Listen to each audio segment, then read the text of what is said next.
آنسو بہ رہے ہیں. دادا کا جنازہ تیار ہوا. اس وقت نماز جنازہ فرض نہیں تھی, نہیں پڑھی جا رہی تھی. لے جا کر کے دادا کے جنازے کو دفن کر دیا گیا. ساتھ ساتھ میرے آقا بھی تشریف لے جا رہے ہیں اور اپنے ہاتھ سے سرکار اپنے دادا کے قبر انور پر مٹی ڈال رہے ہیں. یہ کیسا وقت رہا ہوگا جب میرے سرکار 8 برس کی عمر میں اپنے دادا جان کی قبر پر مٹی ڈال رہے ہوں گے.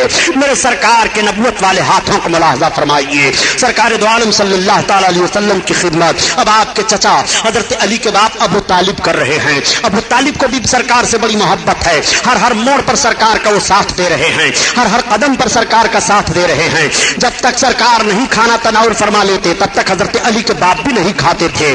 ہر لمحہ ہر سیکنڈ آپ کی خدمت کا لحاظ کیا کرتے تھے. میرے آقا صلی اللہ تعالی علیہ وسلم کی عمر شریف آگے بڑھتی چلی جا رہی ہے اور سرکار کی امانت و دیانت بھی مکہ والے دیکھ رہے ہیں. دیکھنے کے بعد تعجب کرنے لگتے ہیں, کہنے لگتے ہیں کہ اتنا شریف اور اتنا اچھا بچہ ہم لوگوں نے آج تک نہیں دیکھا. ان کے چلنے کا انداز بھی نرالا ہے, بات چیت کرنے کا بھی عجیب طریقہ ہے. ان کی طرح سے کوئی بات نہیں کرتا ہے اور ان کی طرح سے کوئی بولتا نہیں ہے. پورے مکہ والے اپنے اپنے بچوں کو کہا کرتے تھے کہ تم ایسے اٹھا بیٹھا کرو اور اپنے باپ دادا کے ساتھ پیش آیا کرو جیسے محمد بن عبداللہ پیش آیا کرتے ہیں. اس طرح سے ان کی زبان پر جملے جاری ہوا کرتے تھے. انہیں کیا خبر ہے کہ قوم کے سارے بچوں کو انہی کے نقش قدم پر چلنے کے بعد زندگی کا طریقہ معلوم ہوگا. پوری قوم انہی کے نقش قدم پر چلے گی تو ان کو زندگی کا معراج حاصل ہو جائے گا. وہ اپنے مقصد زندگی کو حاصل کر لیں گے. انہیں نہیں معلوم ہے آقا کونین صلی اللہ تعالی علیہ وسلم کی عمر شریف آگے بڑھتی چلی جا رہی ہے. بتایا جاتا ہے کہ میرے سرکار کی عمر 12 برس کی ہو گئی تو ایک روز آپ نے چچا جان سے فرمایا, اے چچا جان, آپ کے اوپر اخراجات بہت ہیں, ذمہ داریاں بہت ہیں, اگر آپ اجازت دیں تو تجارت کرنے کے لیے میں بھی آپ کے ساتھ چلوں. حضرت علی کے باپ ابو طالب فرماتے ہیں کہ بیٹا میں آپ کو حکم نہیں دے سکتا, لیکن چلنا چاہتے ہو تو ٹھیک ہے. چنانچہ تجارت کا سامان تیار ہوا اور سارے تاجر تیار ہوئے, میرے آقا بھی تیار ہو گئے. اب اس تجارتی قافلہ کے ساتھ میرے سرکار جا رہے ہیں. جب تجارتی قافلہ والوں کو پتا چلا کہ محمد بھی ہمارے ساتھ چل رہے ہیں تو پورا قافلہ بہت خوش تھا کہ آج بابرکت بچہ ہم لوگوں کے ساتھ چل رہا ہے, آج ان کے چلنے سے ہماری تجارت میں برکت ہوگی. چنانچہ تجارتی قافلہ روا دما چلا جا رہا ہے. جب شام ملک کے قریب تجارتی قافلہ پہنچا اور ایک جگہ اپنا پڑاؤ ڈالا تو وہاں ایک گرجا گھر تھا.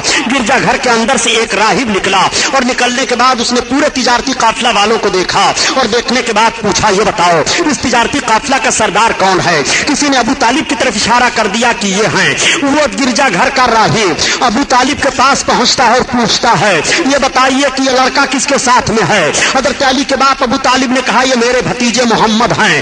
اس راہب نے نیچے سے اوپر دیکھا اور پھر اوپر سے نیچے دیکھا اور کہا, اے سردار قریش ابو طالب, میں آپ سے عرض کرتا ہوں کہ آپ ان کو واپس لے کر کے واپس ہو جائیے, آپ آگے نہ بڑھیے. ان کے اندر نبی آخر الزماں ہونے کی تمام نشانیاں پائی جا رہی ہیں. یہود ان کو پہچان لیں گے تو تکلیف ہو جانے کا اندیشہ ہے, اس لیے میرا مشورہ یہ ہے کہ آپ واپس لے جائیے. چنانچہ ابو طالب حضرت علی کے باپ وہیں پر اپنے مال کو اونے پونے کر کے بیچ دیتے ہیں اور سرکار کو لے کر کے واپس آ جا رہے ہیں. آقا کریم مکہ شریف میں پھر تشریف لے آئے. میرے سرکار کی مقدس عمر کا حصہ 13واں برس کا لگا ہے, مگر میرے سرکار نے 13 اور 14 برس کے بیچ میں امانت و صداقت کا وہ ماحول مکہ میں چھوڑ دیا ہے کہ سارے مکہ کے لوگ آپ کو امین کہنا شروع کر دیتے ہیں اور آپ کو ثابت کہنا شروع کر دیتے ہیں. دوستو, زندگی کا 2 ہی رخ تو حسین ہوتا ہے, ایک رخ کا نام امانت ہے اور دوسرے رخ کا نام صداقت ہے. اگر نوجوان امین و صادق بن جائے تو معاشرے سے برائیاں ختم ہو سکتی ہیں. اگر نوجوان امین و صادق بن جائے تو برکتیں ہی برکتیں ہوں گی. اگر نوجوان امین و صادق بن جائے تو مائیں ستائی نہیں جائیں گی. اگر نوجوان امین و صادق بن جائے تو غنڈہ گردی کا ماحول ختم ہو جائے گا. اگر نوجوان امین و صادق بن جائے تو پریشانیاں دور ہو جائیں گی. اگر نوجوان امین و صادق بن جائے تو دشواریوں کا سامنا نہیں کرنا پڑے گا. اگر نوجوان امین و صادق بن جائے تو عیاشیوں کے اڈوں پر آگ لگ سکتی ہے, شراب خوری کا ماحول دور ہو سکتا ہے. زندگی کا 2 ہی رخ تو عظیم الشان ہوتا ہے, ایک رخ کا نام امانت ہے اور دوسرے رخ کا نام صداقت ہے. پیغمبر اسلام صلی اللہ تعالی علیہ وسلم نے اپنی 13 برس کی عمر شریف میں امانت و صداقت کا ایک عظیم الشان ماحول پیش فرمایا ہے. اے نوجوانوں, تمہیں امین بن کر کے جینا چاہیے, تمہیں صادق بن کر کے جینا چاہیے. مکہ والوں نے دیکھا کہ محمد کی زبان پر کبھی بھی کوئی جملہ غلط نہیں آیا ہے. مکہ والوں نے دیکھا کہ محمد نے کبھی بھی امانت میں خیانت نہیں کی ہے. جو چیز ان کے پاس رکھی جا رہی ہے وہ بہو اسی حالت میں پائی جا رہی ہے.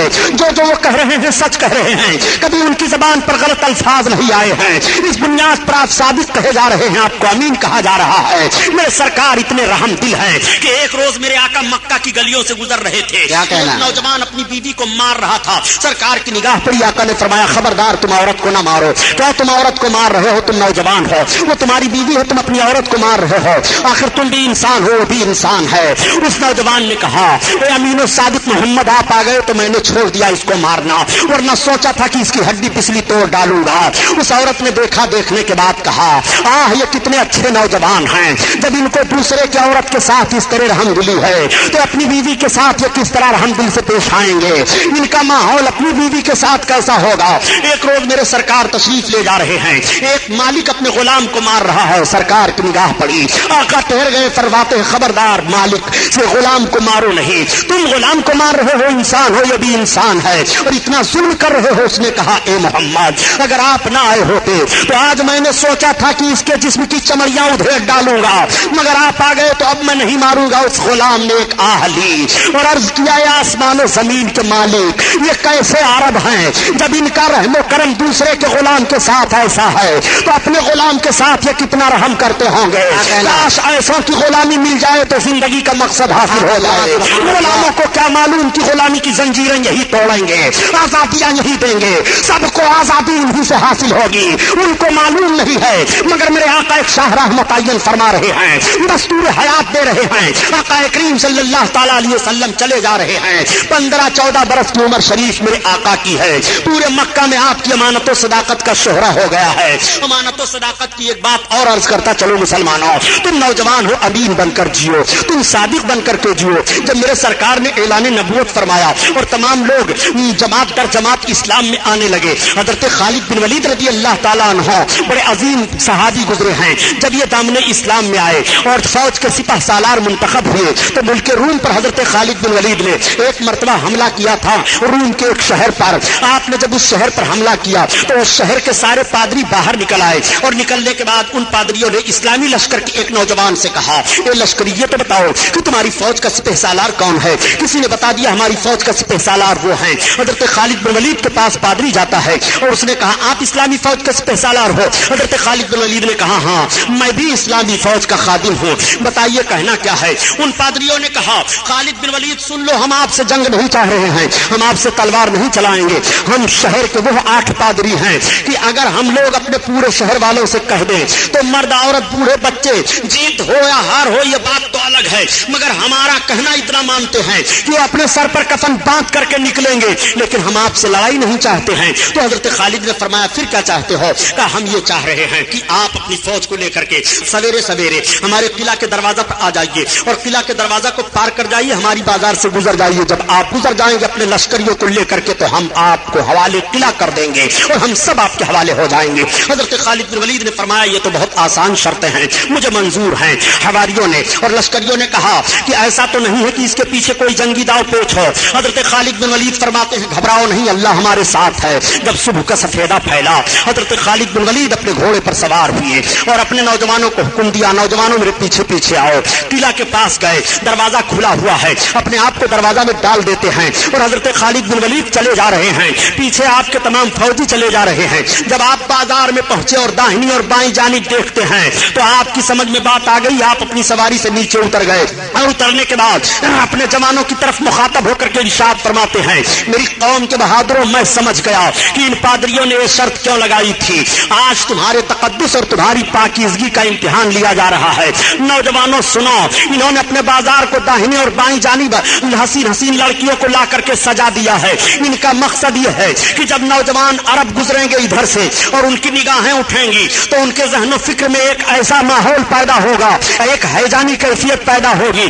کہ ان کا ذہن عیاشیوں کی طرف بھاگے گا اور ان کے قدم میں زلزلہ آ جائے گا، تلواریں ان کے ہاتھوں سے چھوٹ جائیں گی۔ میرے قوم کے بہادروں آج تمہیں رسالت مآب صلی اللہ تعالی علیہ وسلم کا کردار پیش کرنا ہے۔ میرے آقا نے ارشاد فرمایا ہے کہ جب چلو تو اپنی نگاہوں کو نیچی کر کے چلو، نبی کے فرمان پر عمل کرو، قرآن کے حکم پر عمل کرو۔ اب تم سب کے سب اپنی نگاہوں کو نیچی کر کے چلو، نہ کوئی داہنی طرف دیکھے نہ کوئی بائیں جانب دیکھے، میرے پیچھے پیچھے آؤ۔ ساری قوم گزرتی چلی جا رہی ہے، سارے نوجوان چلے جا رہے ہیں، نہ کوئی داہنی طرف دیکھ رہا ہے نہ کوئی بائیں جانب دیکھ رہا ہے، اور آواز آ رہی ہے نہ دور کر کے بے درد قاتل نے دیکھا تو ابتے رہے نینجا کیسے کیسے سارے لشکری گزر جاتے ہیں اور سب گزر گئے تو وہ پادری حاضر ہوئے اور ان پادریوں نے کہا اے اسلامی لشکر کے سپہ سالار ہم نے مان لیا کہ جب اسلامی نوجوانوں کے ذہن و فکر اور نگاہوں کے تقدس کا یہ حال ہے تو مذہب اسلام کے اور افراد کے پاکیزہ ماحول کا حال کیا ہوگا.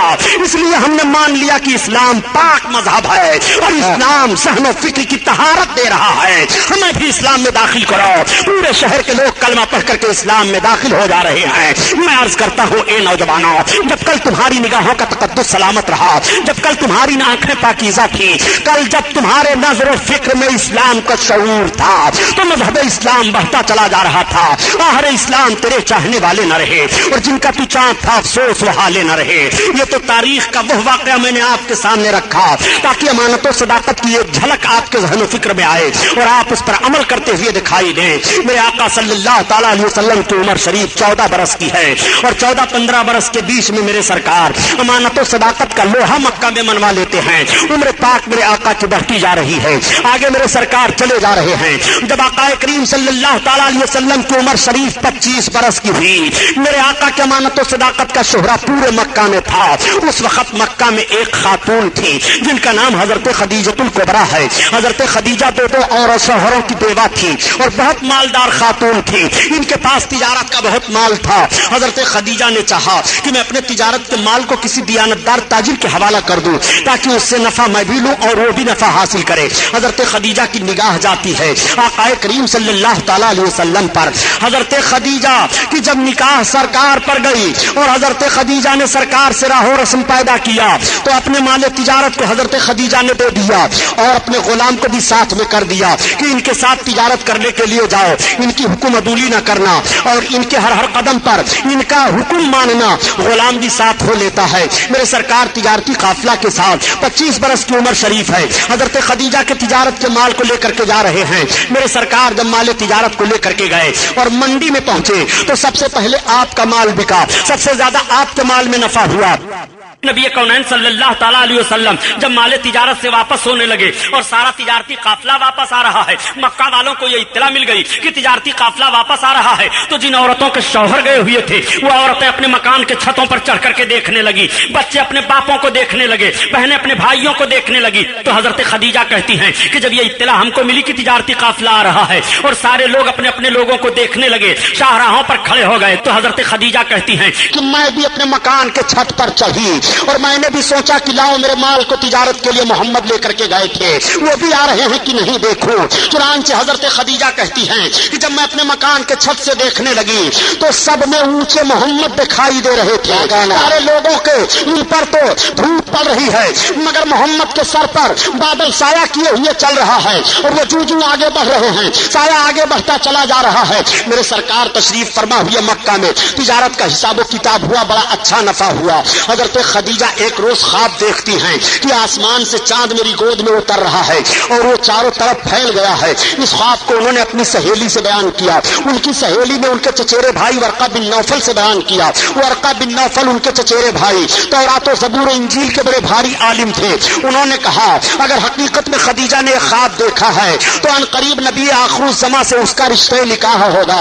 حضرت خدیجہ جب اس خواب کے تعبیر کو سنتی ہے تو سوچتی ہیں کہ میں نے تو عہد کر لیا ہے کہ اب میں شادی نہیں کروں گی, میں دو شوہروں کی بیوہ ہو چکی ہوں, مگر وہ کون نبی آخر الزماں ہے جن سے میرا رشتہ نکاح ہوگا.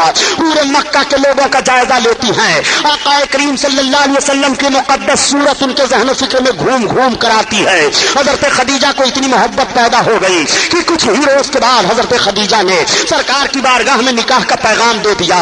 40 برس کی عمر شریف حضرت خدیجہ کی ہے اور 25 برس کی عمر شریف میرے آقا کی ہے. یہ پہلی شادی میرے سرکار کی مکہ میں ہونے جا رہی ہے. آقا کریم نے اپنے چچا حضرت علی کے باپ ابو طالب سے مشورہ کیا. ابو طالب نے کہا ٹھیک ہے مجھے منظور ہے. خدیجہ شریفہ مانی جا رہی ہیں, خدیجہ طیبہ طاہرہ مانی جا رہی ہیں, خدیجہ ایک باوقار عورت تسلیم کی جا رہی ہیں, تم ان سے شادی کرنا چاہتے ہو مجھے منظور ہے. تمام خاندان کے لوگ اکٹھا ہو گئے. ادھر سے حضرت خدیجہ نے بھی اپنے خاندان کو اکٹھا کر لیا. ورقہ بن نوفل ان کی طرف سے بیٹھ گئے اور آقا کی طرف سے حضرت علی کے باپ ابو طالب بیٹھ گئے. اب خطبہ نکاح پڑھا جا رہا ہے. پہلے زمانے میں 4 طرح سے نکاح ہوا کرتا تھا، 3 طرح کا نکاح باطل قرار دے دیا گیا، اور جو نکاح اس وقت مسلمانوں میں رائج ہے یہی وہ طریقہ ہے جس طریقے پر میرے سرکار کا نکاح ہوا ہے۔ نبی آخر الزمان کا نکاح ہونے جا رہا ہے، مکہ کے سربراہ اردہ لوگ بیٹھے ہوئے ہیں، میرے سرکار دولہا بن کر کے بیٹھے ہوئے ہیں، میرے آقا دولہا بن کر کے جب پہلی بار میرے آقا کی شادی ہی بنے، اور میرے آقا وہ دولہا بنے جب معراج میں تشریف لے گئے، خدا کی قسم دونوں کا دولہا بننا بے مثال ہے۔ اعلیٰ حضرت عظیم البرکات معراج میں دولہا بننے کا نقشہ یوں کھینچتے ہیں کہ وہ سرور کی شور رسالت جو عرش پہ جلوہ گر ہوئے تھے، اور نئے نرالے طرب کے ساما عرب کے مہمان کے لیے تھے۔ اللہ اللہ، آقا کریم صلی اللہ تعالی علیہ وسلم دولہا بنے۔ حضرت خدیجہ کے بھائی چچیرے ورقہ بن نوفل حضرت علی کے باپ ابو طالب سے کہتے ہیں کہ آپ خطبہ پڑھیے۔ اب حضرت علی کے باپ ابو طالب جب خطبہ پڑھنے کے لیے کھڑے ہوئے تو ساری تعریف آقا کی کرتے ہیں، اور جب خدیجہ کے بھائی چچیرے بھائی ورقہ بن نوفل کھڑے ہوئے تو وہ بھی ساری تعریف آقا کے کرتے ہیں۔ حضرت خدیجہ کا رشتے نکاح ہوا۔ آقا فرماتے ہیں کہ خدیجہ جب میرے نکاح میں آئیں تو اتنا سونا لے کر کے آئیں کہ سونے کا ڈھیر لگا دیا جاتا، ایک طرف آدمی ادھر بیٹھ جاتا اور ایک طرف ادھر بیٹھ جاتا تو دکھائی نہ دیتا۔ وہ سارا سونا اللہ کے حبیب نے اللہ کی راہ میں غریبوں، یتیموں اور بیواؤں پر خرچ فرما دیا۔ 40 برس کی عمر شریف ام المومنین حضرت خدیجہ کی ہے اور 25 برس کی عمر شریف سرکار کی ہے۔ میرے آقا نے جب ازدواجی زندگی پیش فرمائی ہے اور پیار و محبت کا پیغام نشر فرمایا ہے تو مکہ کی عورتوں نے اپنے شوہروں کو چیلنج کر دیا کہ تمہیں ایسی زندگی گزارنی چاہیے جس طرح سے محمد اپنی بیوی خدیجہ کے ساتھ زندگی گزار رہے ہیں، کس طرح سے پیار و محبت سے گزار رہے ہیں، کوئی شکایت نہیں ہو رہی ہے۔ آقا کریم صلی اللہ علیہ وسلم کی مقدس زندگی آگے بڑھتی چلی جا رہی ہے۔ حضرت خدیجہ سے بچے پیدا ہوئے، حضرت فاطمہ الزہرا حضرت خدیجہ ہی کی بچی ہیں۔ آقا کریم صلی اللہ تعالی علیہ وسلم کی عمر شریف اب 40 برس کی ہو گئی ہے۔ اس عرصہ میں میرے سرکار تجارت کر رہے ہیں، اس عرصہ میں میرے سرکار ایک ازدواجی زندگی پیش فرما رہے ہیں، ایسا خوشگوار ماحول دے رہے ہیں کہ مکہ کے نوجوان اور مکہ کے سارے لوگ دیکھ دیکھ کر کے اپنی زندگی کو اسی نقش قدم پر مرتب کرنا چاہ رہے ہیں۔ آقا کی عمر شریف جب 40 برس کی ہو گئی تو میرے سرکار کو عبادت کا ذوق بڑھا ہوا ہے۔ سرکار عبادت فرمانے کے لیے غار ہیرا میں پہاڑی میں تشریف لے جایا کرتے تھے، جس کو آج کل جبل نور کہا جا رہا ہے۔ سرکار اس پہاڑی پر چڑھ کر کے، اس پہاڑی میں ایک کھوہ ہے، اس کھوہ میں جلوہ افروز ہو کر کے اپنے رب کو یاد کیا کرتے تھے۔ میں جب حج کرنے کے لیے گیا تھا پیارے، میں نے اندازہ لگایا کہ غار ہیرا اتنی اونچائی پر ہے، اس وقت تو راہ بنا ہوا ہے، ہوٹل بنے ہوئے ہیں، کھانے پینے کی سہولتیں ہو گئی ہیں، مگر آج سے 1400 برس پہلے اس کا ماحول کیا رہا ہوگا، یہ پہاڑی کس طرح سے رہی ہوگی۔ میرے سرکار صلی اللہ تعالیٰ علیہ وسلم اتنی اونچائی پر کیوں تشریف لے گئے عبادت فرمانے کے لیے؟ اور بھی مکہ میں تو پہاڑیاں ہیں، لیکن دیکھنے کے بعد صرف اندازہ یہ لگا،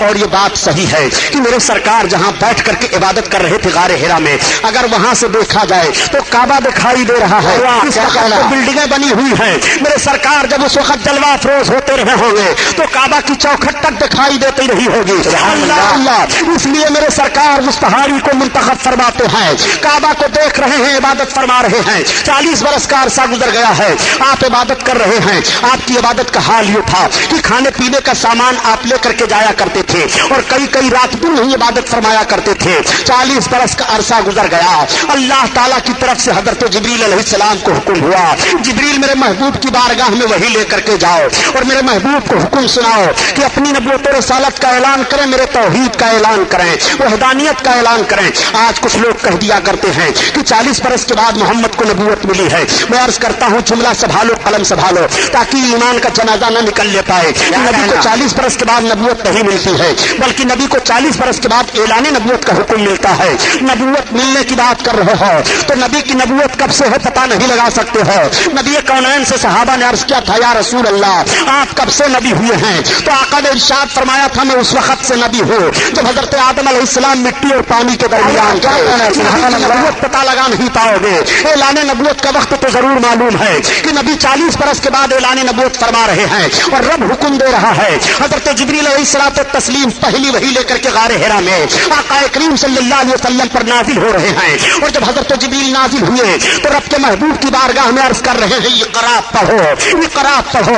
ایک جملہ میں اور عرض کرتا چلو پیارے، اقرا کے لفظ سے پہلی وہی آقا پر نازل ہو رہی ہے۔ یہیں سے پتا چلا کہ امت محمدیہ کے افراد کو پڑھنا چاہیے۔ آج ہم لوگ تعلیم کے سے کس طرح دور دکھائی دے رہے ہیں، ہم تعلیم کی طرف زور نہیں دے رہے ہیں۔ نبی کونین پر جو وحی کا پہلا لفظ نازل ہو رہا ہے اقرا محبوب پڑھو، آقا فرماتے ہیں مانا بقاری میں پڑھنے والا نہیں ہو، مانا بقاری میں پڑھنے والا نہیں ہو۔ آقا کریم نے جب یہ فرمایا تو حضرت جبریل علیہ السلام نے دبوچا، اللہ کے حبیب صلی اللہ تعالیٰ علیہ وسلم سے پھر عرض کرتے ہیں اقرا بسم ربک الذی، اپنے رب کے نام سے پڑھیے۔ جیسے رب کا نام لینا تھا سرکار نے پڑھنا شروع کیا۔ اب حضرت جبریل علیہ السلام گئے، اللہ کے حبیب صلی اللہ علیہ وسلم تشریف لائے اور اپنی بیوی حضرت خدیجہ سے فرماتے ہیں زملونی زملونی، مجھے کمبل اڑھاؤ کمبل اڑھاؤ، میرے جسم پر لرزہ طاری ہے، مجھے کچھ خشیت لگ رہی ہے، میں کچھ خوف سا محسوس کر رہا ہوں۔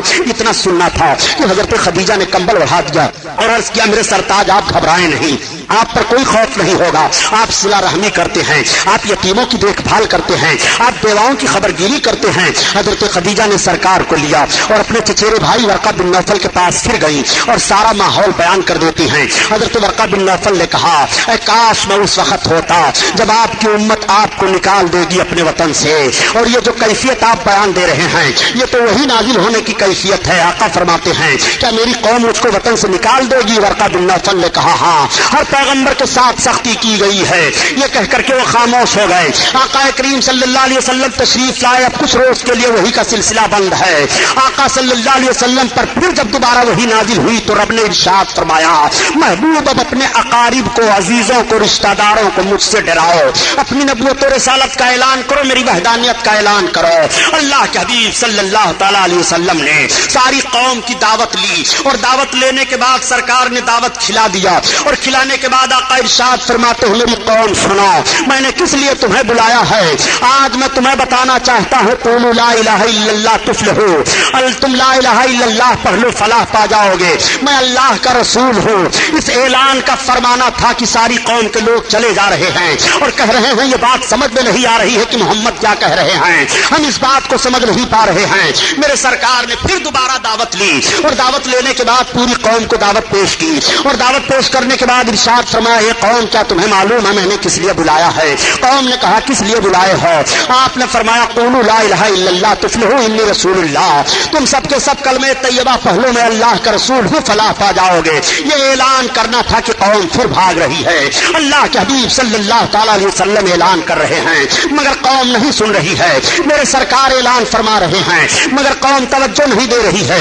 اس وقت حضرت ابوبکر صدیق مکہ سے تجارت کرنے کے لیے تشریف باہر لے گئے تھے، آپ کو رئیس مکہ کہا جاتا ہے، وہ باہر جا رہے تھے اور شام کے قریب پہنچے، شام ہو گئی تھی، ایک جھاڑیاں پڑی، ان جھاڑیوں میں ایک گرجا گھر پڑا، اس گرجا گھر کے قریب آپ نے اپنے غلام سے فرمایا کہ جاؤ پوچھ لو تجارت کا سامان رات کا وقت ہو گیا ہے وہاں رکھ دیا جائے اور یہ پورا تجارتی قافلہ یہیں آرام کر لے۔ جب آپ کا غلام جاتا ہے اور جانے کے بعد راہب کے غلام سے ملتا ہے تو راہب کے غلام نے کہا نہیں ہم اجازت نہیں دے سکتے ہیں، اگر تم اجازت لینا چاہتے ہو تجارت کے سامان کو رکھنے کے لیے تو چلو ہمارے آقا کے پاس، راہب کے پاس خادم آپ کا پہنچ جاتا ہے غلام، اور اس نے جا کر کے بتایا۔ راہب نے کہا کس مکہ سے تم آئے ہو؟ جو کھجوروں کے جھرمٹ میں آباد ہے، ہاں ہاں، جو دو پہاڑیوں کے درمیان میں ہے، ہاں۔ کس مکہ سے تم آئے ہو؟ وہی مکہ جس مکہ میں زمزم ہے، ہاں اسی مکہ سے تم آئے ہو۔ اس نے ساری باتوں کا جواب دیا، کہا اچھا جاؤ تم اپنے آقا کو بلا لاؤ۔ اب وہ خادم آیا اور اس نے عرض کیا حضرت ابوبکر ابن قحافہ سے کہ آپ چلیے پادری پہلے آپ کو بلا رہا ہے، بلا آپ کے مشورہ اور آپ کے پوچھے ہوئے تجارت کے سامان کو رکھنے کی اجازت نہیں دے گا۔ حضرت ابوبکر صدیق پہنچ گئے، جیسے آپ پہنچے تب تک راہب کھڑا ہو گیا اور اس نے آپ کی پیشانی کو چوم لیا اور چومنے کے بعد آپ کے ہاتھ کو ہاتھ میں لے لیا اور اس نے کہا اے ابوبکر ابن قحافہ تم مجھے اجازت دو میں تمہیں امیر المومنین کہوں۔ تب تک حضرت ابوبکر صدیق چونک پڑے، آپ نے کہا عجیب معاملہ ہے، تم امیر المومنین مجھے کہو گے، کہاں خفا ہونے کی ضرورت نہیں ہے۔ اے ابوبکر ابن قحافہ اس وقت مکہ میں نبی مبعوث ہوئے ہیں اور انہوں نے نبوت کا اعلان کیا ہے، ان کا کلمہ سب سے پہلے تم پڑھو گے اور ان کے خلیفہ سب سے پہلے تم بنو گے، امیر المومنین پہلے تمہیں کہا جائے گا۔ یہ میں یوں ہی نہیں بتا رہا ہوں بلکہ میرے پاس یہ ساری نشانیاں موجود ہیں۔ حضرت ابوبکر کا یہ سننا تھا